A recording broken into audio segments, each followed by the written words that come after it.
Hello students, तर आपण AC circuit या चॅप्टरची स्टडी करणार आहोत आणि या आधीच्या व्हिडिओमध्ये आपण AC सर्किटचा इंट्रोडक्शन मीन्स AC आणि DC काय होतो याबद्दल स्टडी केलं होतं। आजच्या व्हिडिओमध्ये आपण स्टडी करणार आहोत average value and RMS value.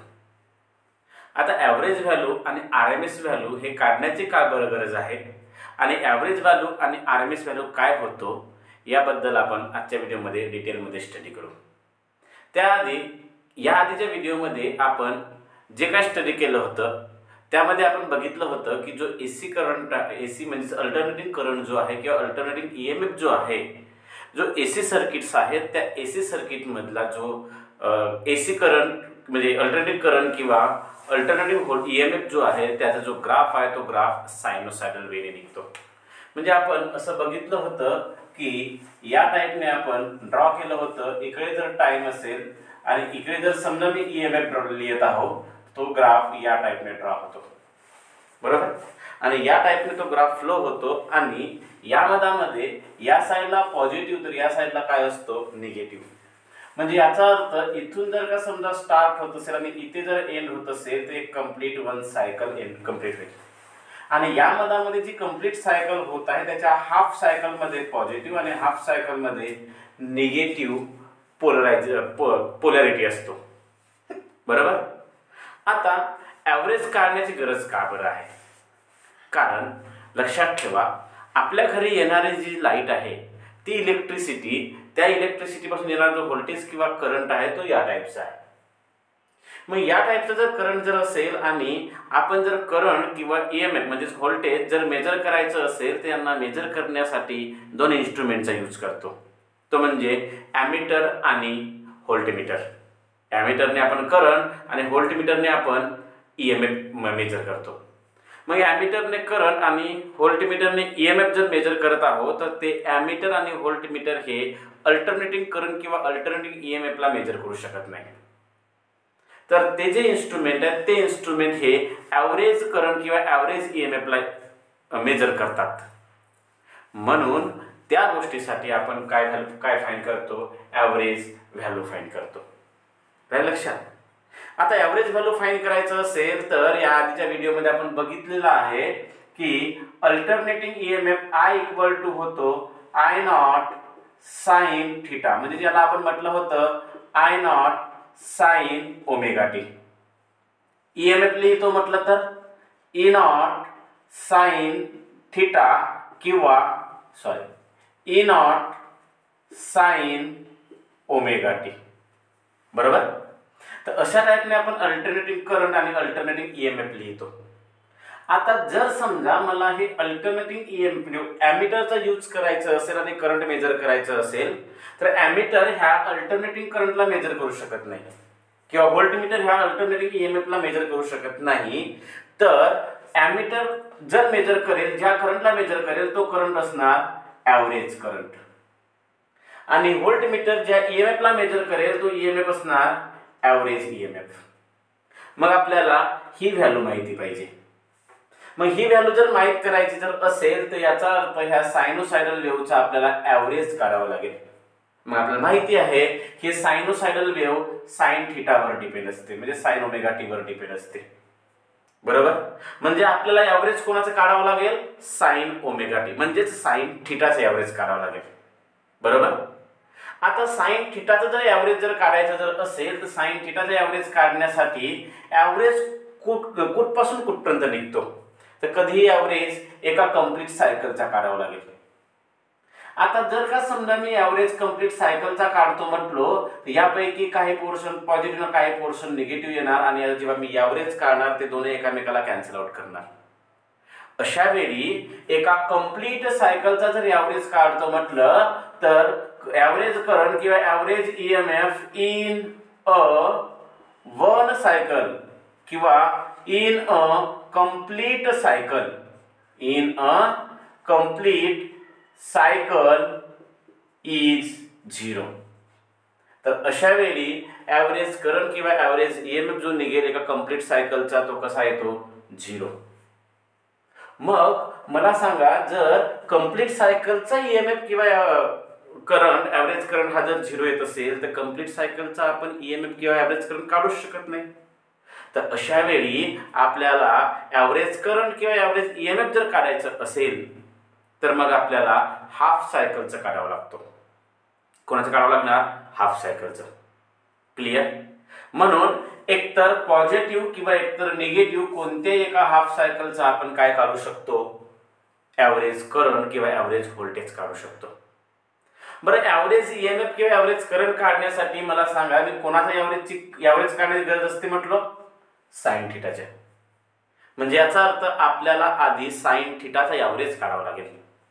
जो साइन थिटाचा ॲव्हरेज निघेल त्यावरूनच ॲव्हरेज करंट आणि ॲव्हरेज ईएमएफ निघेल. क्लिअर? मग आपण म्हटलं की हाफ सायकलच फक्त ॲव्हरेज करंट किंवा ॲव्हरेज ईएमएफ निघतो, तर we have to consider half cycle. तर मग मी काय कन्सिडर करणार? हाफ सायकल कन्सिडर करेल. आता हाफ सायकल कन्सिडर करणार आहो आणि मी ॲव्हरेज जर साइन थिटाचा काढणार आहो तर मला थिटावर फोकस करावा लागेल. थिटा म्हणजे काय? तर फेज. फेज म्हणजेच फेज अँगल. मग मी हाफ सायकलचा जर ॲव्हरेज काढू शकतो तर मला अँगल 0 पासून 180 डिग्री म्हणजे पाय एवढाच यूज करावा लागेल. म्हणजे याचा अर्थ असं की जो काही तुमचं अँगल कन्सिडर करावा लागेल तो करंट 0 आणि पायच्या मधलंच घ्यावा लागेल, कारण की हाफ सायकलचाच फक्त काय निघतो? ॲव्हरेज निघतो. इथपर्यंत क्लिअर झाला? अरे समजलं का? तर कसं काढणार ते? तर आधी मी साइन थिटाचा ॲव्हरेज काढतो. जो ॲव्हरेज आहे त्या ॲव्हरेजला या सिम्बॉलने डिनोट करतात.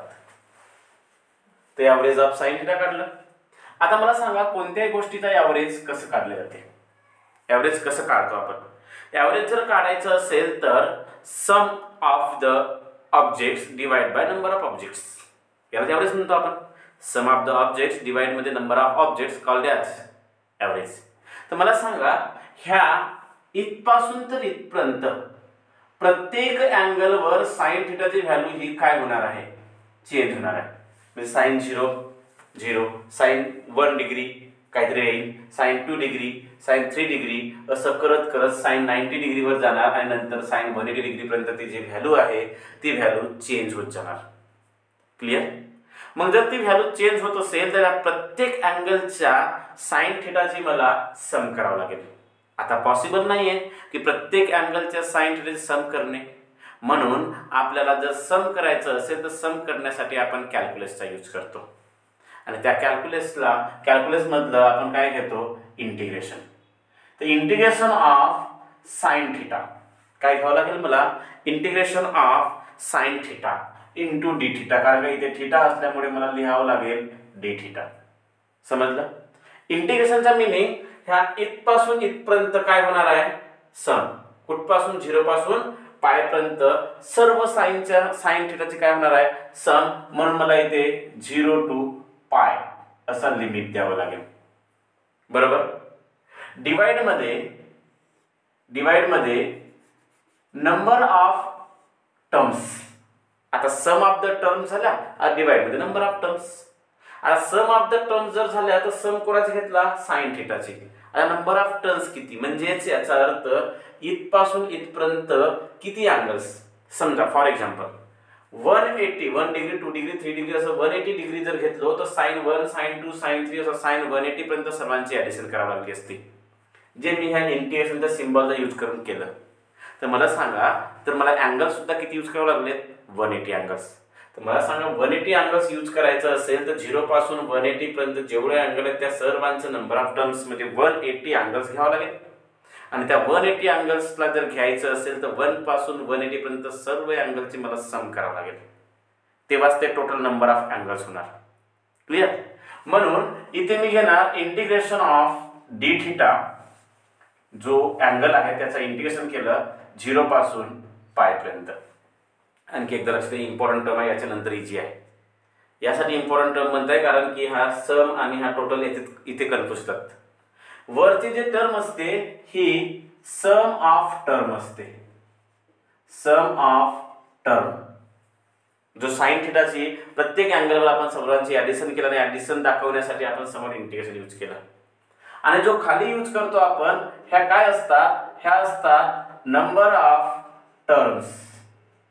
नंबर ऑफ टर्म्स मीन्स जेवढ्या अँगलवर तुम्ही साइन थिटाला कन्सिडर केलेला त्या सर्व अँगलची सम, म्हणजे त्या सर्व अँगलची टोटल करण्यासाठी आपण कोणाचा यूज करतो, इंटिग्रेशनचा. बरं ते अँगल कोणाच्या मधले, तर 0 ते पायच्या मधले जेवढे अँगल असतील त्या सर्वांचे आपण काय करणार, टोटल करणार ना. टोटल करण्यासाठी हा सिंबल यूज करतात, त्याला म्हणतो आपण, त्याला सिंबलला आपण नाव दिलं इंटिग्रेशन देतो. इंटिग्रेशनचा यूज करूनच आपण सर्वांचे काय केले जाते, टोटल केल्या जातो. क्लिअर. बरं, याला समोर जर सॉल्व केलं तर मला सांगा साइन थिटाचं इंटिग्रेशन काय होतं, सांगा बरं. साइन थिटाचं इंटिग्रेशन काय होईल, तर साइन थिटाचं इंटिग्रेशन होतो minus cos theta. Clear. Sine थिटाचं इंटिग्रेशन काय होतो, minus cos theta. Limit provide करणार, लिमिट काय आहेत, 0 टू पाय, डिवाइड मध्ये इथे काहीच नाही म्हणजे 1 असेल, 1चा integration with respect to d theta, theta होणार, ऑफ लिमिट 0 टू पाय. चालेल.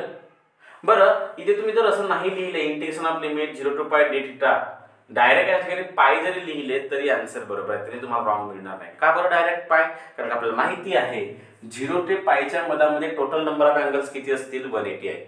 म्हणून मी इथे किती लिहिणार, डायरेक्ट पाय लिहिलं असतं तरी चाललं असतं. समजलं. आपण असं पण फाइंड करता येतो आणि डायरेक्ट पाय लिहिलं तरी आपण चालून जाईल. क्लिअर. का बरं आपण पायच घेणार, कारण की 0 पासून 180च्या मधामध्ये 180 अँगल्स असतील आणि टोटल नंबर ऑफ अँगल किती घेणार, 180 म्हणजेच पाय. क्लिअर. आय होप सर्वांना समजत असेल. समोर जर याला सॉल्व केलं तर लिमिट पुट करणार minus cos upper limit pi minus cos lower limit 0 divide मध्ये upper limit minus lower limit means pi minus 0. बरोबर.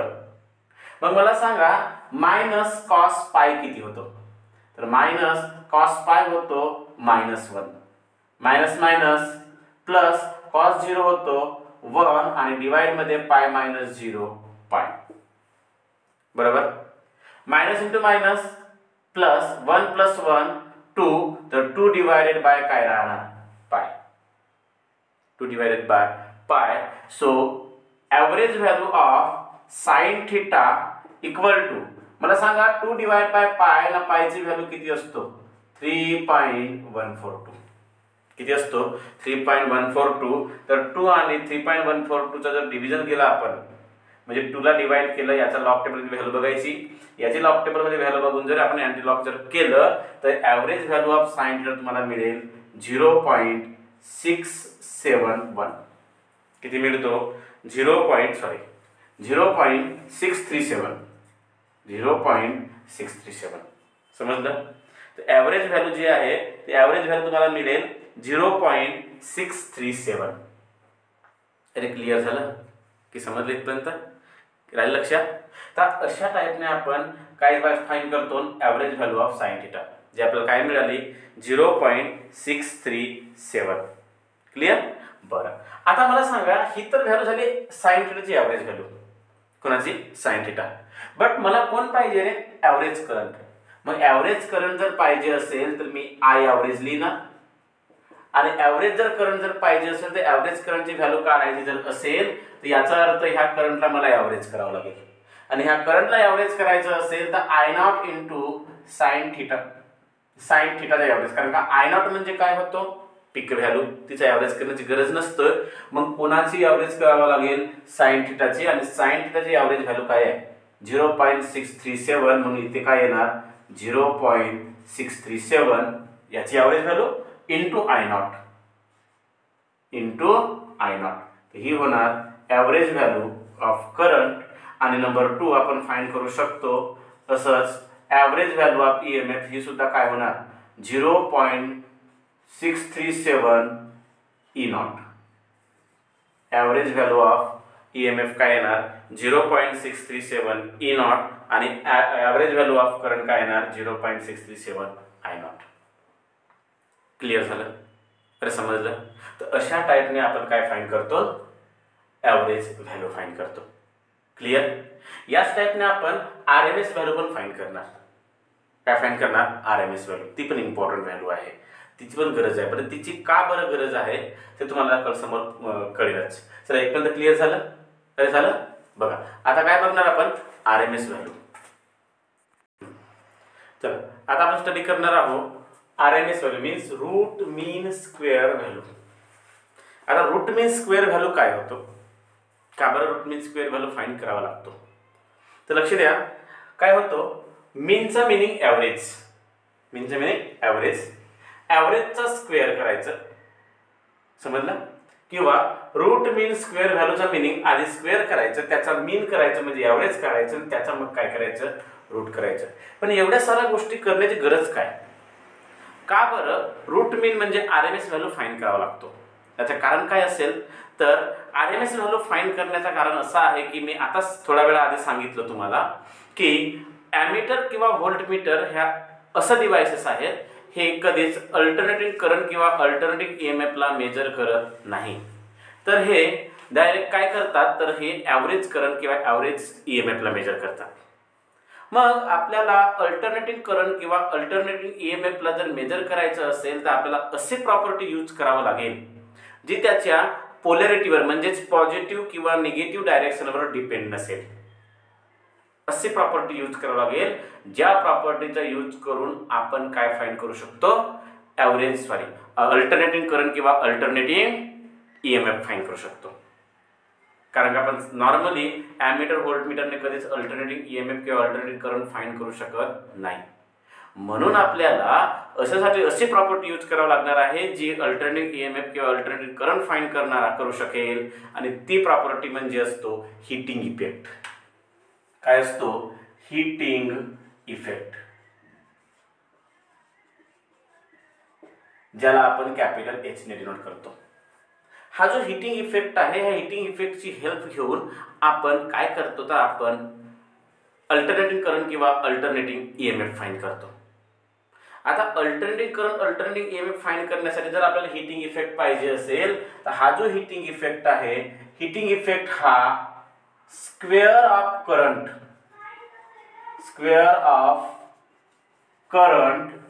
किंवा स्क्वेअर ऑफ EMF वर डिपेंड असते. स्क्वेअर ऑफ करंट किंवा स्क्वेअर ऑफ EMF वर तो डिपेंड असतो. आता जर स्क्वेअर ऑफ करंट जर म्हटलं आणि तुमचा अल्टरनेटिंग करंट पॉझिटिव्ह आणि निगेटिव्ह जरी असलं तरी हीटिंग इफेक्टवर काही फरक पडणार नाही. कारण की जर पॉझिटिव्ह करंट जरी असलं तरी त्याला स्क्वेअर केल्यानंतर पॉझिटिव्ह येणार, निगेटिव्ह करंट जरी असलं आणि त्याला स्क्वेअर केला तरी तो पॉझिटिव्ह येणार. बरोबर? म्हणून जो काही अल्टरनेटिंग EMF किंवा अल्टरनेटिंग करंट काढायचं असेल तर तो कोणावर डिपेंड असतो? हीटिंग इफेक्टवर. मग हा हीटिंग इफेक्ट केव्हा जनरेट होतो? तर समजा एखादा कंडक्टर असेल आणि त्या कंडक्टरचा रेझिस्टन्स R आहे, तिथून पाठवणारा आपला जो करंट पाठवणार आहोत तो एक कॉन्स्टंट करंट आहे. समजा कंडक्टरचा रेझिस्टन्स R आणि त्यामधून जाणारा जो करंट आहे तो एक कॉन्स्टंट स्टेडी करंट जर असेल, ज्या कंडक्टरमधून जो जाणारा स्टेडी करंट त्या रेझिस्टन्सला अपोज होऊन तिथे जो हीटिंग इफेक्ट तयार होणार आहे, तो जो स्टेडी करंट आहे तो स्टेडी करंट म्हणजेच RMS व्हॅल्यू. जो स्टेडी करंट आहे त्या स्टेडी करंटलाच म्हटले जाते RMS व्हॅल्यू ऑफ करंट. म्हणजे अल्टरनेटिंग EMF किंवा अल्टरनेटिंग करंट जर फाइंड करायचं असेल ते अल्टरनेटिंग EMF किंवा अल्टरनेटिंग करंट फाइंड करण्यासाठी त्याला RMS व्हॅल्यूची गरज पडेल. कशी गरज पडणार आहे? RMS value. म्हणून आपण काय फाइंड करणार आहोत? RMS व्हॅल्यू म्हणजे रूट मीन स्क्वेअर व्हॅल्यू. बरं कळलं? क्लिअर झालं? मग रूट मीन स्क्वेअर व्हॅल्यू काढण्यासाठी आधी स्क्वेअर आणि मग त्याचा मीन करावा लागेल. काय करावं लागेल? स्क्वेअर करून त्याचं काय करावं लागेल? मीन करावं लागेल. मग स्क्वेअर करून मीन जर करायचं असेल तर मग मला सांगा, आय स्क्वेअर जर घेतलं तर स्क्वेअर झालं, आय स्क्वेअर घेतलं तर काय झालं? स्क्वेअर झालं. आणि त्याचा जर मीन करायचं असेल तर हा जो झाला आय स्क्वेअर जो आहे, आय स्क्वेअर म्हणजे फक्त स्क्वेअर झालं. आपल्याला त्याचं काय काढायचं आहे रे? मीन काढायचं आहे. काय काढायचं आहे? मीन. म्हणून ह्या आय स्क्वेअरला तुम्ही या सिम्बॉलने डिनोट करा. तुमच्या नोट्समध्ये केलं असेल तर ठीक, नसेल केलं तर या सिम्बॉलने डिनोट करा. याचा मिनिंग होतो मीन स्क्वेअर. काय मिनिंग होतो? मीन स्क्वेअर. म्हणजे याचा मिनिंग मीन ॲव्हरेज आणि कोणाचा स्क्वेअर, कोणाचा ॲव्हरेज, करंटच्या स्क्वेअरचा. म्हणजे आय स्क्वेअरचा मिनिंग होणार मीन स्क्वेअर. आय स्क्वेअरचा म्हणजे स्क्वेअर व्हॅल्यू झाली, त्याचा ॲव्हरेज केला म्हणजे मीन झालं. म्हणजे इथून काय मिळेल तुम्हाला, मीन स्क्वेअर. आणि जो मीन स्क्वेअर निघेल त्या मीन स्क्वेअरचा जर रूट केला तर तुम्हाला कोणती व्हॅल्यू मिळेल, रूट मीन स्क्वेअर व्हॅल्यू मिळेल. समजलं इथपर्यंत? म्हणजे रूट मीन स्क्वेअर काढण्यासाठी आधी तुम्हाला स्क्वेअर काढावा लागेल जो आपण काढलं, आणि आता त्याचा मीन करावा लागेल, तो मीन केला. आणि मीनचा मिनिंग तुम्हाला लक्षात ठेवा. मीनचा मिनिंग माहित आहे की तुम्हाला काय करावं लागेल, इंटिग्रेशन ऑफ आय स्क्वेअर. याचा जर मीन काढायचा असेल तर याची टोटल सम म्हणजेच मीन इंटिग्रेशन ऑफ आय स्क्वेअर. बरं, करंटचा जो मीन निघतो तो करंटचा मीन कोणाच्या रिस्पेक्टने निघेल, थीटाच्या. कोणाच्या, थीटाच्या. कारण करंट या टाइपने अल्टरनेटिव्हली फ्लो होतो, म्हणून करंटचा मीन थीटाच्या फॉर्ममध्ये निघेल.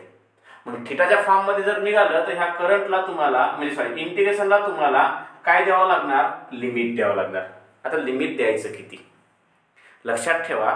आपण इथे मीन स्क्वेअर काढत आहोत. मीन स्क्वेअर काढत असल्या कारणामुळे पॉझिटिव्ह किंवा निगेटिव्हचा काही इफेक्ट होत नाही, म्हणून आपल्याला जो मीन स्क्वेअर आहे तो कंप्लीट सायकलचा घ्यावा लागतो. पण घ्यावा लागतो कंप्लीट सायकलचं. म्हणून इथे मी घेणार 0 पासून तर कंप्लीट सायकल कुठे कंप्लीट होतो, 2π ला. म्हणजे काय येणार 0 to 2π. आणि टोटल नंबर ऑफ अँगल्स किती, तर टोटल नंबर ऑफ अँगल्स आहेत 2π. टोटल नंबर ऑफ अँगल्स किती येतो, 2π. नाही समजलं? आपला जो करंट आहे तो करंट या टाइपने फ्लो होतो. मला सांगा, जर मी इथे हीटिंग इफेक्टचा यूज करत आहोत आणि त्याचा जर स्क्वेअर करून आपण मी जर ॲव्हरेज काढत आहे तर मला फक्त हाफ सायकल घेतलेलं नाही होणार. हाफ सायकल जर घेतलं तर फक्त पॉझिटिव्हचा ॲव्हरेज निघेल. जर ही जर सायकल घेतलं तर ही हाफ सायकल घेतलं तर मला निगेटिव्हचा ॲव्हरेज मिळेल. पण मला माहित आहे की मी स्क्वेअर करत असल्यामुळे पॉझिटिव्हचा स्क्वेअर पॉझिटिव्ह, निगेटिव्हचा स्क्वेअर निगेटिव्ह, म्हणून मला कंप्लीट सायकलचा ॲव्हरेज घ्यावा लागेल. आणि कंप्लीट सायकलचं ॲव्हरेज घ्यायचं असेल तर तो 0 पासून मला अँगल घ्यावा लागेल 2π. तर मला सांगा total number of pi, total number of terms किती घ्यावा लागेल मला, अँगल 2π. टोटल नंबर ऑफ अँगलच्या टर्म जे आहेत त्या किती घ्यावं लागणार, 2π. क्लिअर? आय होप इथपर्यंत समजलं असेल. चला याला पुढे सॉल्व करू आपण. Integration 0 to 2π. आय म्हणजे काय, we know that I means I naught sine theta, बरोबर. पण आय स्क्वेअर असल्यामुळे आय नॉट साइन थिटाचा स्क्वेअर होईल. म्हणजे हा काय मिळेल, I naught square sine square theta into d theta divided मध्ये 2π. I naught square sine square theta d theta divide मध्ये 2π येणार. But I naught is the maximum value. जी तुम्ही स्क्वेअर करा काही करा तिथं तीच राहणार आहे, ती चेंज होणार नाही. म्हणून I naught square is a constant. इंटिग्रेशनच्या बाहेर 2π मी बाहेर लिहितोय. म्हणजे इथे इंटिग्रेशन ऑफ 0 to 2π फक्त काय होईल, साइन स्क्वेअर थिटा. आणि लक्षात ठेवा मुलांनो, साइन स्क्वेअर थिटाचा कधीच डायरेक्ट इंटिग्रेशन निघत नाही. मग साइन स्क्वेअर थिटाचं इंटिग्रेशन जर निघालं नाही म्हणजे इथे तर साइन स्क्वेअर थिटा येणारच. पण ह्या साइन स्क्वेअर थिटाचा कधीच डायरेक्ट इंटिग्रेशन निघत नाही. म्हणून I naught square divided by 2π integration of limit 0 to 2π sine square थिटाच्या ठिकाणी आपण त्याचा ट्रिग्नोमेट्रिक फॉर्म्युला यूज करून त्याचे आपण इंटिग्रेशन फाइंड करतो. मग कोणता ट्रिग्नोमेट्रिक फॉर्म्युला यूज करतोय, तर साइन स्क्वेअर थिटाच्या ठिकाणी आपण यूज करतो 1 minus cos 2 theta divided by 2 into d theta. Mathematics मध्ये आपण स्टडी करतोच की साइन स्क्वेअर थिटाचा जो इंटिग्रेशन काढायचं असेल त्यासाठी त्या ठिकाणी आपण ट्रिग्नोमेट्रिक फॉर्म्युला यूज करतो 1 minus cos 2 theta divided by 2. Okay, so equal to I naught square divide मध्ये 2 बाहेर काढ. डिवाइड मध्ये ना कॉन्स्टंट आहे, 2 ला बाहेर काढलं तर आपण 2 into 2π असं लिहू शकतो. मग इथे सांगा इंटिग्रेशन ऑफ काय होईल 1 minus cos 2 theta. Integration of 1 minus cos 2 theta उरलं तर 1 चा इंटिग्रेशन काढा. 1 चा integration with respect to d theta, theta minus 2 तर बाहेर निघालं. 1 चा इंटिग्रेशन थिटा आणि कॉस 2 थिटाचं इंटिग्रेशन. कॉसचं इंटिग्रेशन होतो साइन 2 थिटा. मग हा 2 थिटा ह्या 2 थिटाचा आणखी डेरिव्हेटिव्ह काढावा लागतो. तर ह्या 2 थिटाचा डेरिव्हेटिव्ह किती होणार 2, त्याला आपण डिवाइड मध्ये लिहितो. हाफ लिमिट 0 to 2 पाय. सांगा समजलं? क्लिअर झालं? बरं. या मध्ये आय नॉट स्क्वेअर हा तर ॲज इट इज आहे. आय नॉट स्क्वेअर डिवाइड मध्ये 2 into 2 पाय. आता इथे लिमिट पुट करा. इथे जर मी लिमिट पुट केलं तर मला सांगा मला काय मिळेल लिमिट पुट करते वेळी? Upper limit minus lower limit. तर थिटाच्या ठिकाणी मी काय पुट करणार 2 पाय मायनस साइन 2 into थिटाच्या ठिकाणी काय पुट करणार 2 पाय. थिटाच्या ठिकाणी 2 पाय जर पुट केलं आणि ऑलरेडी जर 2 आहे तर 2 into 2 पाय काय होणार sign 4 pi divided by 2. Sign 4 पाय होणार ना. 2 into थिटाच्या ठिकाणी 2 पाय पुट केलं तर 2 into 2 pi 4 pi divided by 2. Then sine minus lower limit put करा. थिटाच्या ठिकाणी 0 पुट करणार तर काय मिळणार 0 मायनस साइन 2 थिटाच्या ठिकाणी 0 पुट कराल तर 0 मिळेल. तर 2 into 0 0 होणार. Sine 0 0 0 divide by 2. इथे पण काय मिळणार मला 0. समजलं? क्लिअर झालं? So equal to I naught square divide मध्ये 2 into 2 पाय इंटू इथे काय आहे 2 पाय मायनस साइन 4 पाय काय होणार मला सांगा. साइन 0 0 साइन 2 पाय 0 त्यानंतर साइन 4 पाय सुद्धा काय होतो 0. म्हणून 0 डिवाइड बाय 2 सुद्धा काय मिळणार 0. तो तर पूर्ण 0च होणार. So equal to I naught square divided by 2 into 2 पाय मायनस 0 2 पाय उरणार. सो 2 पाय आणि 2 पाय कॅन्सल. तर मला सांगा average I square equal to मला काय मिळणार I naught square divided by 2. काय मिळणार I naught square divided by 2 मिळालं. पण मला सांगा मला काय पाहिजे रे. मला पाहिजे रूट मीन स्क्वेअर म्हणजे आरएमएस व्हॅल्यू. आणि इथे मिळाले काय फक्त मीन स्क्वेअर व्हॅल्यू. काय मिळाली मीन स्क्वेअर व्हॅल्यू. सो देअरफॉर ह्याच करंटची जर मला आरएमएस व्हॅल्यू काढायची असेल आरएमएस म्हणजे रूट मीन स्क्वेअर व्हॅल्यू जर काढायची असेल तर ह्या मीन स्क्वेअर व्हॅल्यूचं मला स्क्वेअर रूट करावं लागेल. ह्या मीन स्क्वेअर व्हॅल्यूचं जर मी रूट केलं तर मला मिळेल रूट मीन स्क्वेअर व्हॅल्यू. मीन स्क्वेअर व्हॅल्यूचं मला जर रूट केलो तर मला मिळेल रूट मीन स्क्वेअर व्हॅल्यू. म्हणून मी याला रूट करतो म्हणजे मला मिळेल रूट मीन स्क्वेअर व्हॅल्यू म्हणजे IRMS. So taking square root on both side याला जर स्क्वेअर रूट जर केलो तर मला मिळतो रूट मीन स्क्वेअर व्हॅल्यू म्हणजे आयआरएमएस. आय नॉटचा स्क्वेअर काय आहे आय नॉटचा स्क्वेअर. तर taking square root on both side केलो तर square and square root cancel. I naught राहणार. डिवाइड मध्ये 2 चा स्क्वेअर रूट कराल तर अंडर रूट 2 होणार. याला जर पुढे जर सॉल्व केलं तर याला मी असं लिहू शकतो 1 divided by under root 2 into I naught. बरोबर. सो इक्वल टू याला असं पण लिहू शकतो 1 डिवाइड बाय अंडर रूट 2 आणि अंडर रूट 2 ची व्हॅल्यू असतो 1.414 into आय नॉट. समजलं? So therefore IRMS equal to मला काय मिळेल 1 डिवाइड बाय 1.414 म्हणजे काय होतं मुलांना लक्षात ठेवा 1 डिवाइडेड बाय 1.414 रेसिप्रोकल जर बघितले तुम्ही तर तो तुम्हाला मिळेल 0.7071 आय नॉट. काय मिळेल 0.7071 म्हणजे 3 डिजिट लिहू मी तुम्हाला कॅल्क्युलेशन लावायची होईल 0.707 आय नॉट. काय मिळेल 0.707 आय नॉट. तर ही होईल तुमची आरएमएस व्हॅल्यू. याला असं लिहा तुम्हाला लक्षात राहायला पाहिजे आहे ना. So therefore IRMS equal to I naught divided by I naught divided by काय आहे √2. ही आहे ना RMS ची व्हॅल्यू. मग याचाच जर आन्सर जर फाइंड केला तो किती मिळतो 0.707 आय नॉट. 0.707 I not. दोघांपैकी कोणती व्हॅल्यू तुम्ही यूज करू शकता. This is the RMS value of current. ही काय होणार RMS value of current.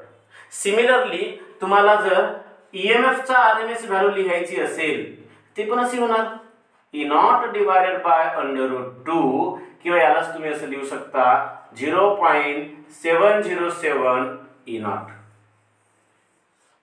This is the RMS value of काय होणार रे.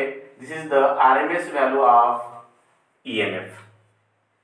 तर लक्षात ठेवा जो आपलं व्होल्टमीटर ॲमीटर आहेत त्यांचा जर यूज करायचा असेल आणि त्यांचा यूज करून जर आपल्याला चेक करायचं असेल तर अशा वेळी आपण काय करणार RMS व्हॅल्यूचा यूज करणार. तर लक्षात घ्या याच्यानंतर जेवढा काय आपण प्रॉब्लेममध्ये जर स्टडी म्हणजे क्वेश्चन चॅप्टर स्टडी करणार त्या चॅप्टरमध्ये आपण RMS व्हॅल्यूचा यूज करतोय. आणि ह्या RMS व्हॅल्यूचा यूज करते वेळी IRMS चा जर काम पडलं तर I नॉट डिवाइड बाय √2 आणि ERMS चा काम पडलं तर E नॉट डिवाइड बाय √2. त्याची व्हॅल्यू होते 0.707 I not 0.707 E not. Maximum times हेच फॉर्म्युला यूज करावं लागणार. पण हे सुद्धा माहित पाहिजे न्यूमरिकल्स मध्ये खूप कामाचं आहे ते. समजलं क्लिअर झालं. तर आता जो काय फाइंड केला ही झाली RMS व्हॅल्यू. पण मी काय म्हटलं रे की व्होल्टमीटर किंवा ॲमीटर जे आहे त्या ॲमीटर किंवा व्होल्टमीटरला जर अल्टरनेटिंग करंट किंवा अल्टरनेटिंग EMF जर मेजर करायचा असेल तर अशा वेळी त्यांना काय करावं लागतो हिटिंग इफेक्टची गरज पडतो. तर मग आपल्याला हिटिंग इफेक्ट फाइंड करावा लागेल. बरोबर. तर बघा मी हिटिंग इफेक्ट काय होतं तुम्हाला सांगतोय पण मला सांगा हा क्लिअर झालं समजलं. बरं बघा आता हिटिंग इफेक्ट काय होतो. बघा हिटिंग इफेक्ट काय होतो रे. हिटिंग इफेक्ट कसं काढतो आपण लक्ष द्या. हिटिंग इफेक्टला आपण डिनोट करतो H ने.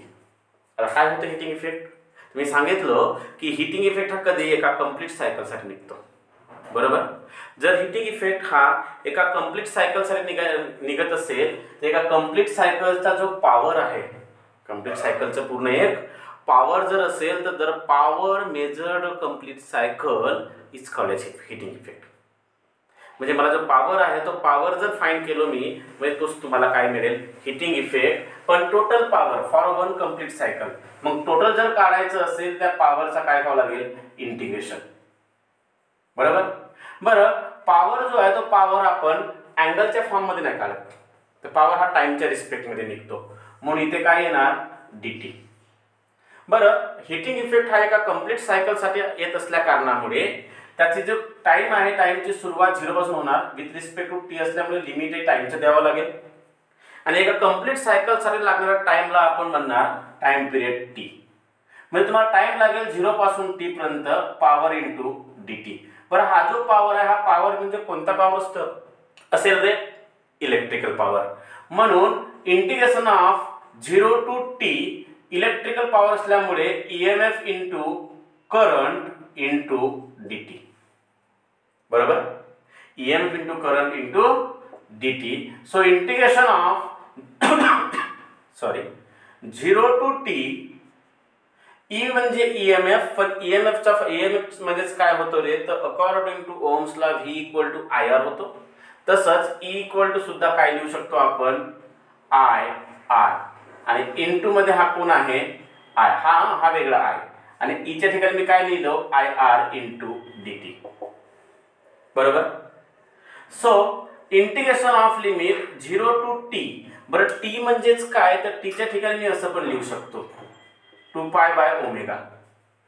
कारण टाइम पिरियडचा फॉर्म्युला 2π/ω होतो म्हणून t च्या ठिकाणी मी 2π/ω लिहू शकतो. आणि I into I square R into dt काय मिळणार I square R into dt.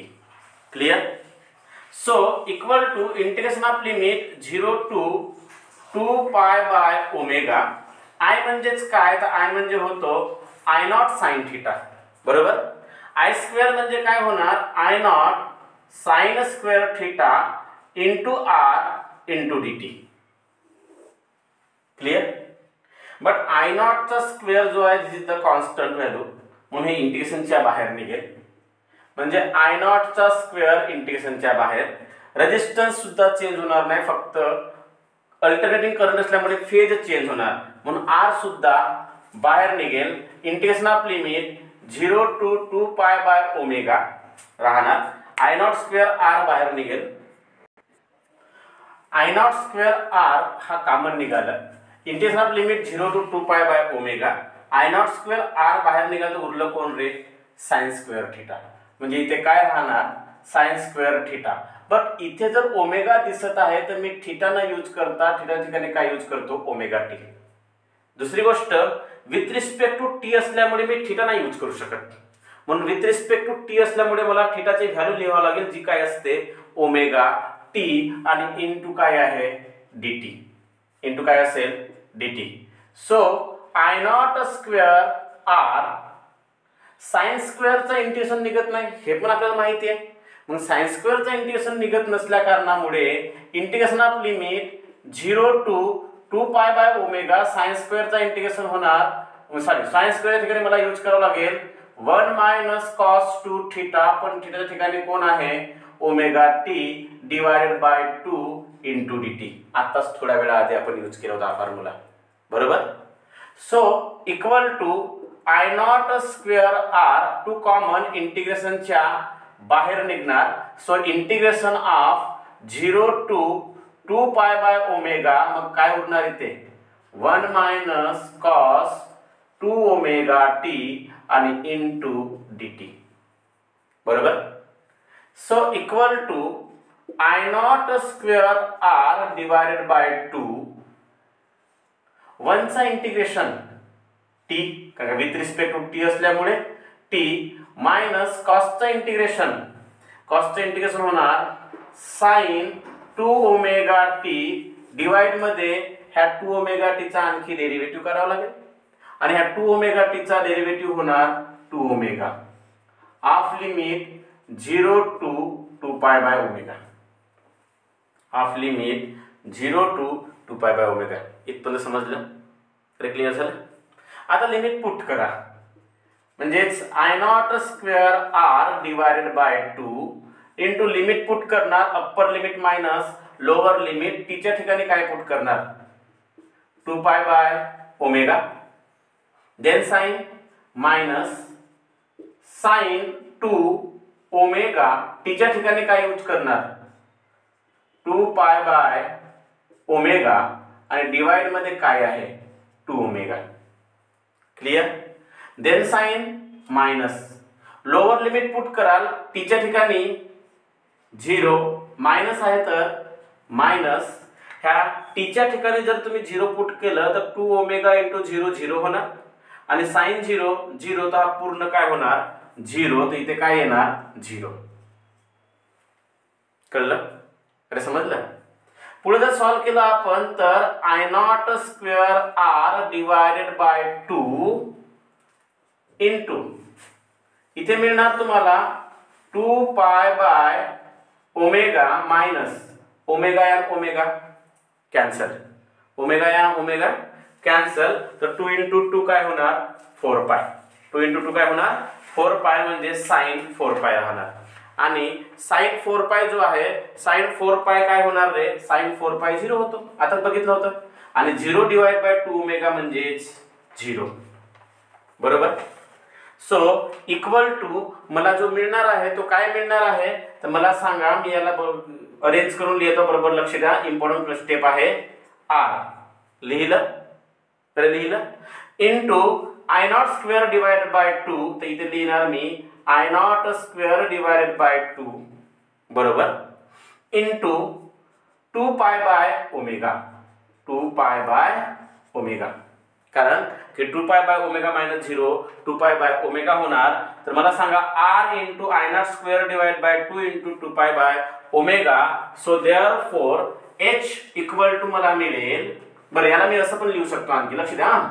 R into I naught square divide by 2 ला मी असं लिहू शकतो काय? आय नॉट डिवायडेड बाय √2 चा स्क्वेअर. बघा, आय नॉट चा स्क्वेअर आणि √2 चा square 2 into 2 pi by omega, बरोबर. So therefore I naught divide by √2 म्हणजे होतो IRMS त्याचा square into 2 by omega. So H equal to काय मिळणार? H इक्वल टू मिळतो R इंटू IRMS चा square into 2 by omega. This is the heating effect. याला काय म्हणू आपण? Heating effect. समजलं? तर अशा टाईपचा तुमचा रूट मीन स्क्वेअर व्हॅल्यू आणि त्याचं हिटिंग इफेक्टचं फॉर्म्युला आपण डिराईव्ह केलं. क्लिअर? आय होप व्हिडिओ थोडी मोठी झाली असेल. तर यामुळे याच्यानंतर जो कन्सेप्ट आहे आपण तो आता नेक्स्ट व्हिडिओमध्ये घेणार. ओके, तिथपर्यंत टेक केअर. बाय.